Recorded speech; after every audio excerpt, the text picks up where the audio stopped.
we're going to take a look at the toolbar. This is a very, very powerful concept in Photoshop. Here's the bar over on the left. You can drag it anywhere and you can leave it anywhere. So if you have a lot of work going on in a little area, you can get it to it very quickly and avoid getting carpal tunnel syndrome. There are over 20 major categories here, and under each is one to up to 5 subcategories. So there's a huge variety of tools you can use. If you leave one of them on, it has a balloon underneath to explain the tool. And now we'll do a right click here on the, well, let's go back to the elliptical marquee tool, and it shows you what's under. It's a rectangle marquee or elliptical or single row, vertical or horizontal. You go to the lasso tool, and there are different ways you can lasso a piece of an image and drag it around, or change its color or its brightness. Here is another one, a crop tool, and different kinds of crops. Perspective, which is very, very handy if you have a picture of a building that's keystoned or anything else that gets keystoned. You can straighten it out, a room, whatever.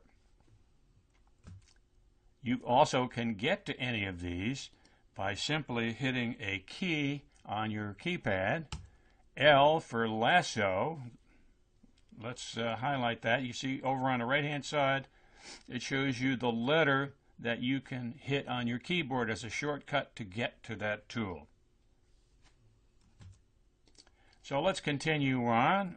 We did the perspective crop, and here's a healing tool, very handy. A spot healing brush. If you have little imperfections, whether it's a dust particle or dirt or even an imperfection in your image, if it's round or very small, you can increase the size of that to it was there. And that's a spot healing. The healing can do larger areas. We'll get into some of those later. Now we have the clone stamp tool, which allows you, it's really a copy and paste operation, and it allows you to copy an entire image and then paste any section of that over any other image. Very powerful stuff. Let's go back here to the eyedropper tool. That will pick up the exact color of wherever you click on it in your image. Exactly. And very powerful for all kinds of color operations. Here is the brush tool, and under that, a pencil tool. Now, the brush and pencil tool work very similarly. The pencil being it leaves it leaves a more well-defined path. Otherwise, a color replacement tool, a mixer brush tool, a color replacement tool, a mixer brush tool, and here is the clone stamp, which allows you to take any image and copy it, either the entire image or just a small section. Here is the history brush tool. You can peel back some of your operations depending on where you draw the brush. This is an eraser tool. It's pretty obvious, but there's some features in here that are very handy. Here is the paint bucket tool.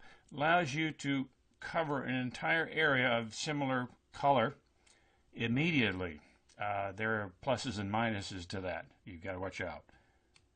And a blur tool, and then again the opposite, a sharpen tool, and a smudge tool. And here a dodge tool and a burn tool. You're going to use those probably quite a bit in any kind of an image. Part of the image is going to be too dark, and you can use the dodge tool to brighten it up, or it could be too light and you use a burn tool.